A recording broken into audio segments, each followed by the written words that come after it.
বহু আশাৰে ৰাইজে বিটিচিত হাগ্ৰামা মহিলাৰী নেতৃত্বাধীন বিপিএফ চৰকাৰ আনিলে। ৰাইজৰ লগতে আমি নেমছেও ভাবিছিলো যে অন্যান্য জাতি জনগোষ্ঠীৰ লগতে বিটিচিত বসবাস কৰা ধৰ্মীয় সংখ্যালঘু অৰ্থাৎ মুছলমান লোকসকলৰ সামগ্ৰিক উন্নয়ন হ'ব।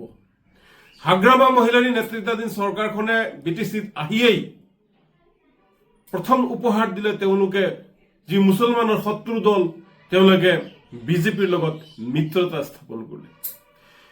দ্বিতীয়টো নতুন বৰ্ষ উপলক্ষে হাগ্ৰামা মহিলাৰী ডাঙৰীয়াই মুছলমানক দিয়া উপহাৰ হ'ল চেন্ট্ৰেল সিলেকশন যিটো বোৰ্ড আছে, সেই বোৰ্ডখন হাগ্ৰামা মহিলাৰী ডাঙৰীয়াই মুছলমানবিহীনভাৱে গঠন কৰিলে। আজি এই বিটিচিত জনসংখ্যা অনুপাতে মুছলমান লোকসকল হৈছে দ্বিতীয় স্থান, আৰু দ্বিতীয় স্থানত থকা এই জাতিটোক হাগ্ৰামা মহিলাৰীয়ে যি অৱহেলা কৰিলে, যি বঞ্চিত কৰিলে, এয়া বৰ দুৰ্ভাগ্যজনক, বৰ লজ্জাজনক বিষয়। নিৰ্বাচনৰ পূৰ্বে হাতত সংবিধান লৈ মছজিদ মাদ্ৰাছাই ঘূৰি ফুৰা সেই নেতাসকল আজি ক'ত? মই প্ৰশ্ন কৰিছো, ভোট ভিক্ষা কৰা হাগ্ৰামাৰ চাকৰসকল আজি কলৈ গ'ল?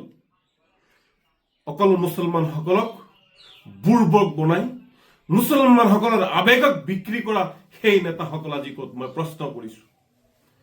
আজি CSB বোৰ্ডে যেতিয়া সিদ্ধান্ত ল'ব সংখ্যালঘু ল'ৰা ছোৱালীৰ ভৱিষ্যত কি হ'ব, বিভিন্ন সামগ্ৰিক উন্নয়নৰ লগতে যি চাকৰি বাকৰিৰ পৰা আৰম্ভ কৰি যিসমূহ সিদ্ধান্ত CSB বোৰ্ডে যেতিয়া ল'ব, তেতিয়া কি হ'ব?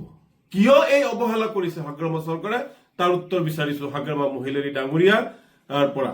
আৰু আমি ধাৰণা কৰিছো যে RSS আৰু বিজেপিৰ দ্বাৰা পৰিচালিত হোৱাৰ বাবে এই হাগ্ৰামা মহিলাৰী ডাঙৰীয়াই বিটিচিৰ মুছলমান লোকসকলক এনেকুৱা ধৰণৰ ভাৱে তেওঁলোকে অৱহেলা কৰিছে, অৱজ্ঞা কৰিছে। এয়া হাগ্ৰামাই কৰিছে নে বিজেপি RSS কৰিছে, সেয়া ৰহস্যজনক প্ৰশ্ন।